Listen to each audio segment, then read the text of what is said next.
तो मूवी की शुरुआत एक औरत से होती है जो कि एक स्टेशन पर होती है और वह एक फ़ोन में लगातार देखे जा रही है और इसके अलावा जो इंस्ट्रक्शन उसे फ़ोन से मिलते हैं वह उसे करती है और इसी के कारण वह इस ट्रेन को भी छोड़ देती है और फ़ोन में उसे एक मैसेज आता है कि वह टनल में चली जाए। तो वह उस अंधेरे टनल में चली जाती है जहां एक ट्रेन उसकी ओर आ रही थी और वह बचने के लिए दूसरा लेन बदलती है और तभी वह एक दूसरे ट्रेन के नीचे आ जाती है और उसकी मौत हो जाती है।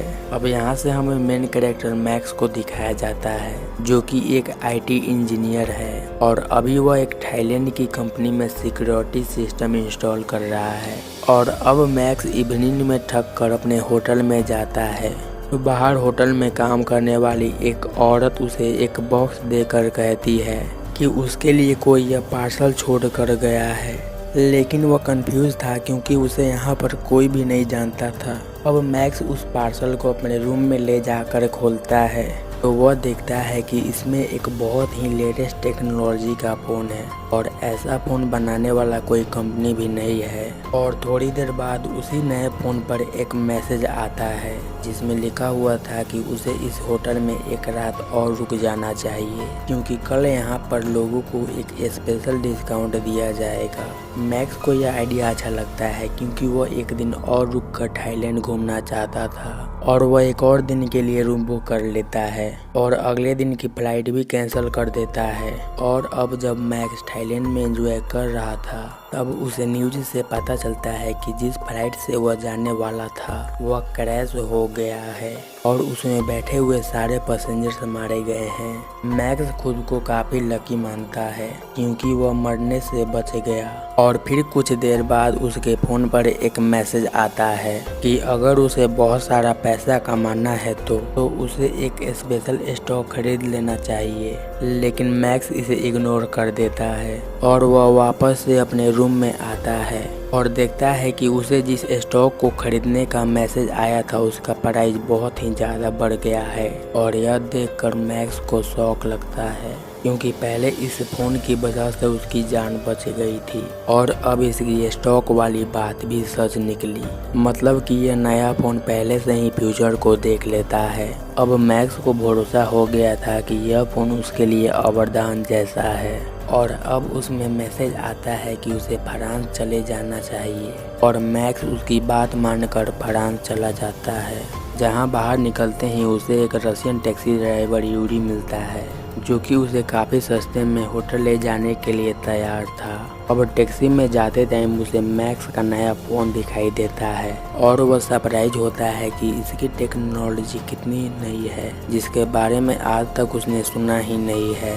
यहाँ पर यूरी मैक्स को अपना कार्ड देता है और वह बताता है कि वह टैक्सी ड्राइवर के साथ साथ एक टेलीकॉमिस्ट भी है जो कि नई नई टेक्नोलॉजी को काफ़ी अच्छे से मॉडिफाई भी कर सकता है। अब मैक्स अपने नए 5 स्टार होटल तक पहुंचता है जहां पर इस नए फ़ोन ने उसे आने के लिए कहा था। वहां जाते ही उसे एक और मैसेज आता है जिसमें लिखा हुआ था कि उसे कैसीनो में जाकर के 33 नंबर मशीन पर खेलना चाहिए। अब मैक्स को गैम्बलिंग के बारे में ज़्यादा कुछ पता नहीं था। अब वह कैसीनो में 33 नंबर मशीन को ढूंढने लगता है, लेकिन पहले से ही एक दूसरा प्लेयर इस मशीन पर बैठा हुआ था और तभी मैक्स के फ़ोन पर मैसेज आता है कि जल्द ही इस मशीन पर एक जैकपॉट लगने वाला है और उस प्लेयर को उठाने के लिए मैक्स उसे काफ़ी ज़्यादा पैसे देता है और वो प्लेयर उठ जाता है और मैक्स पहली बार में ही 1 लाख यूरो जीत जाता है। वहीं कैसीनो की सिक्योरिटी टीम कैमरे में देखकर हैरान थी और वो सोच रहे थे कि मैक्स को कैसे पता चला कि उसे जैकपॉट लगने वाला है और उसने थोड़े देर पहले उस प्लेयर को हटाने के लिए बहुत सारा पैसा भी दिया था, लेकिन अभी तक मैक्स का कोई भी चीटिंग का हिस्टोरी नहीं था। तो मैनेजर सिक्योरिटी टीम को मैक्स पर नज़र रखने के लिए कहता है।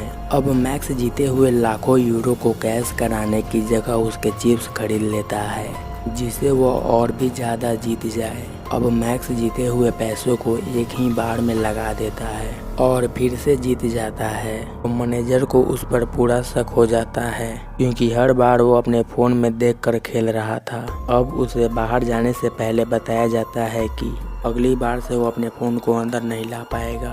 अब बाहर जाकर मैक्स यूरी को कॉल करता है और कहता है कि क्या वो कुछ ऐसा डिवाइस बना सकता है जिसके लिए उसे मैसेज देखने के लिए फ़ोन में ना देखना पड़े और मैसेज सीधा उसके कानों में सुनाई दे। और यूरी इसके लिए थोड़ा टाइम मांगता है और वापस अपने रूम में जाते टाइम मैक्स को एक कपल लड़ाई करता हुआ दिखाई देता है और मैक्स उस लड़की को उसके बॉयफ्रेंड से बचाने की कोशिश करता है, जिस बीच उसे पंच से बेहोश कर दिया जाता है। और यहाँ पर हमें पता चलता है कि ये दोनों लोग सिक्योरिटी एजेंट हैं और उन्हें पता लगाना है कि मैक्स फ़ोन के जरिए इतना सारा पैसा कैसे जीत रहा है। और वह जल्दी से मैक्स का नया सिम कार्ड स्कैन कर लेती है और अब कुछ देर बाद मैक्स को होश आता है, जहाँ कमीला एक्टिंग करती है कि वो मैक्स की शुक्रगुजार है क्योंकि उसने उसका साथ दिया।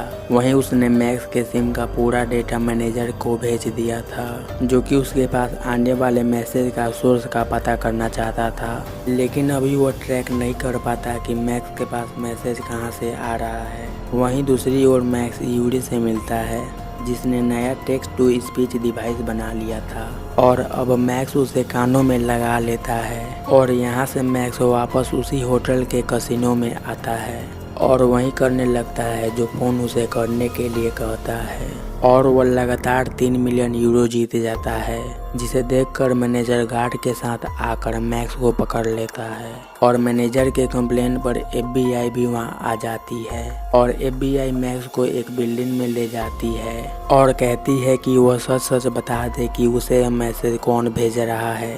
लेकिन यहाँ पर मैक्स को भी पता नहीं था कि उसे यहाँ मैसेज कौन भेज रहा है।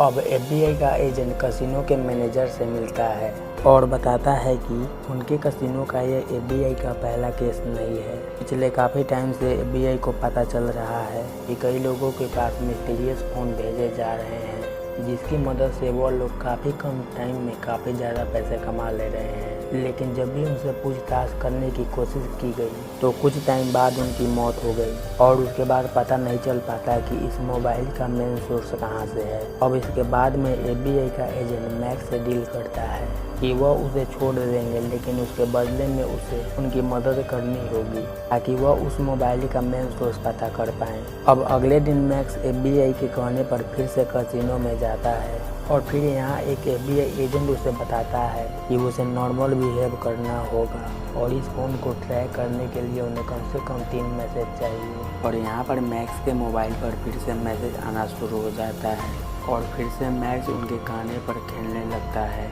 लेकिन इस बार वह हार जाता है। और तभी उसके पास एक मैसेज आता है जिसमें लिखा होता है कि मुझे पता है कि कोई इस फ़ोन के सिग्नल को ट्रैक कर रहा है। दूसरी ओर FBI ने फ़ोन के सिग्नल को ट्रैक कर लिया था और यह देखते ही उनका चीफ उन्हें यहाँ से जाने के लिए कहता है, जैसे कि उन्हें इसके बारे में पहले से ही पता है कि इन मैसेजेस का मेन सोर्स एस्लॉन है। एस्लॉन एक सुपर कंप्यूटर है जो कि एक AI से चलता है और उसे सिक्योरिटी के लिए बनाया गया था और अब इन्हें लगता है कि किसी ने इसे हैक कर लिया है। यहाँ से अब वो उस हैकर को ढूंढने के लिए कहते हैं। अब यहाँ से यह लोग एक दूसरे एजेंट को हायर करते हैं जो कि मैक्स की ही तरह दिखता था और उसे मैक्स का फ़ोन भी दे दिया गया था। अब उस फ़ोन में मैसेज आता है कि वह रोड पर जल्दी से आगे बढ़े और जैसे ही वह आगे बढ़ता है तो उसका एक्सीडेंट हो जाता है और वह वहीं मर जाता है। वहीं अब रियल मैक्स को दिखाया जाता है जो कि उस लड़की के साथ था, जहां उसे अब तक पता नहीं था कि वह होटल की सिक्योरिटी टीम से सीक्रेट एजेंट है। यहाँ पर उसे छत पर एक स्नाइपर दिखता है जिसे देखकर वह समझ जाती है कि वह मैक्स को मारना चाहते हैं। वह किसी तरह से मैक्स की जान बचाती है। वहीं कुछ लोग बिल्डिंग में उसे मारने आ जाते हैं और वह लड़की उन सबको भी मार देती है और मैक्स को भी बचा लेती है। और यहाँ पर मैक्स को पता चलता है कि वह एक एजेंट है और वह अभी तक उससे प्यार करने की एक्टिंग कर रही थी। वहीं दूसरी ओर रिवील होता है कि उन लोगों को मैक्स को मारने के लिए FBI के एजेंट ने ही भेजा था, क्योंकि उन्हें लग रहा था कि मैक्स उनके बारे में कुछ ज़्यादा ही जान गया है। अब यहाँ से मैक्स यूरी के पास जाता है ताकि वह जान पाए कि इन मैसेजेस के पीछे कौन है, लेकिन वहाँ लगे हुए CCTV उसका फेस डिटेक्ट कर लेते हैं, जिसे FBI का एजेंट देख लेता है और अपने कुछ और आदमियों को उन्हें मारने के लिए भेज देता है। वहीं मैक्स यूरी के पास आकर वही फोन दिखाता है और उसे उसका मेन सोर्स पता करने के लिए कहता है। तो यूरी कहता है कि उसे इसके लिए कई घंटे लगेंगे। अब कुछ घंटों बाद यूरी को पता चल जाता है कि यह मैसेजेस कहां से आ रही हैं। वह मैक्स को बताता है कि यह सारा ही मैसेजेस एस्लॉन, जो कि एक एआई सुपर कंप्यूटर है और वह खुद से सोच सकता है, वह भेज रहा है। मैक्स को यह अजीब लगता है कि एक सुपर कंप्यूटर इतना कुछ कैसे कर सकता है। तो यूरी बताता है कि एस्लॉन कोई नॉर्मल सुपर कंप्यूटर नहीं है। एस्लॉन का एआई हर तरह की मशीन को एक्सेस कर सकता है और इसीलिए उसने पहले ही बता दिया था कि वह उस प्लेन में ना जाए, क्योंकि उसे पता था कि यह क्रैश होने वाला है। और इसी वजह से मैक्स कैसीनो में इतना सारा पैसा जीत पा रहा था। और यूरी यह भी बताता है कि एस्लॉन इतना स्मार्ट है कि वह हर तरह की टेक्नोलॉजी को मैनिपुलेट कर सकता है और हर तरह की टेक्नोलॉजीज में होने वाली पॉसिबिलिटीज को वो पहले ही बता सकता है। अब यूरी ये सब बता ही रहा था, तब उन्हें पता चलता है कि कुछ लोग फिर से मैक्स को वहां मारने आए हैं। इसीलिए वो लोग एक कार चुरा कर भागने लगते हैं, जिसके बीच वो लोग उसका पीछा कर रहे थे। लेकिन इस बीच वो लोग उस एफबीआई एजेंट को भी पकड़ लेते हैं, जहां वह एजेंट मैक्स को बताता है कि अब सबको पता है कि वह मैसेजेस उन्हीं का बनाया हुआ एआई सुपर कंप्यूटर भेज रहा है। लेकिन वो नहीं चाहते कि यह राज किसी को भी पता चले। और अब मैक्स को एक और मैसेज आता है, जहां उसे बैकअप सर्वर में जाने के लिए कहा जाता है। और अब मैक्स को याद आता है कि सबसे पहले उसने इसी सिक्योरिटी सिस्टम को इंस्टॉल किया था। वहां पहुंचने पर वो लोग अंदर जाते हैं, जहां एस्लॉन एआई कैमरा की मदद से मैक्स को डिटेक्ट कर लेता है और उसके फ़ोन पर मैसेज आता है कि वह एस्लॉन को उस कंप्यूटर से एथोराइज कर दे, जिसे एआई खुद को अपग्रेड कर लेगा, जिसके बाद वह पूरी ही दुनिया के डेटा को एक्सेस कर पाएगा। अब यहाँ पर मैक्स कंप्यूटर में देखता है तो उसे पता चलता है कि यह एआई खुद को सर्वर से निकाल कर खुद को अपग्रेड कर रहा है, जिसके बाद मैक्स इसे बंद करने की भी कोशिश करता है, लेकिन वह इसे बंद नहीं कर पाता है। और अब तक एस्लॉन हर किसी के डेटा को एक्सेस कर पा रहा था। अब मैक्स उस एआई से कहता है कि एआई के अपग्रेड होते ही किसी भी इंसान की प्राइवेसी नहीं बचेगी। और इस एआई को बनाने का पर्पस था कि वह अमेरिका को साइबर सिक्योरिटी दे,